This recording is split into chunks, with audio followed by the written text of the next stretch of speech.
Hosea bung sari chang ria ta khan kan hu ang khan Ephraim la chu namdang te zinga in tela Ephraim chu changle lawani atia khatiang deuh khan ke ni ring tu in ti te po hi Israel fa te ho ang dewa changle lo nun kha kan nun te hi alo ni ve them ti te ka in ngai to na sa ka in bi ve na sa thena ne changle lo kan han ti a le lam min rual tur kan ni ta khovel lam thila chia in nim phumin pathian lama chuan alaw veo sia ti ani ang deuh khan khovel nom sakna lama te pathian nu lo zong anga nun da ko nga te kan nun te bugri lut to ka alo om khan pathian lam a khan kan lo law veo theya ring tu in ti sia pathian mangai tu in ti sia ma che kan nun chung ri la mangai na tak tak va phok phache se lo kha kha chang le lo nun kha kan ni ve em ti hi ka in te da na ne a kha kha ring to tam tak te hi kan ni thei ti te ka thin long a lo lang ve na sa lalpa inong zui tu ima ngai fa te tiam thu len tu rin kan chang le chi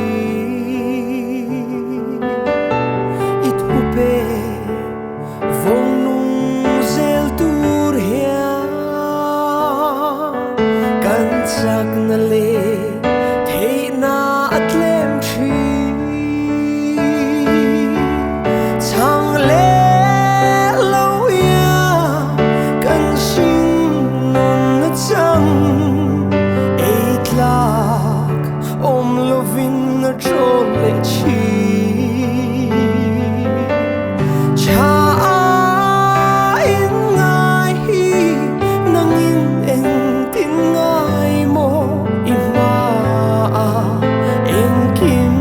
chiang vek si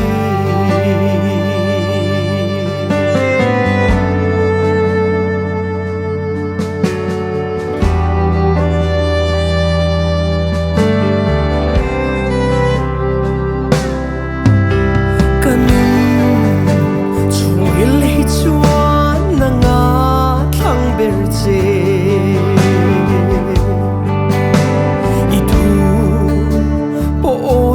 thin lung kala ma se sual khilo sang chin te kan sing nun khal tuan sang le chi chang le lo ya kan sing na chang eight la na chol le chi cha in ngai hi nang in en tin ngai mo ima en kim pa chiang vek si ita na rin nom te ta ni tiam mun noa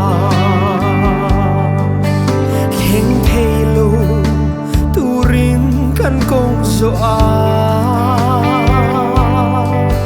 dal tu mel ma in siam te nual swa phal lovin kan tu le chi chang le lo ya kan sing na chang eight la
việc gì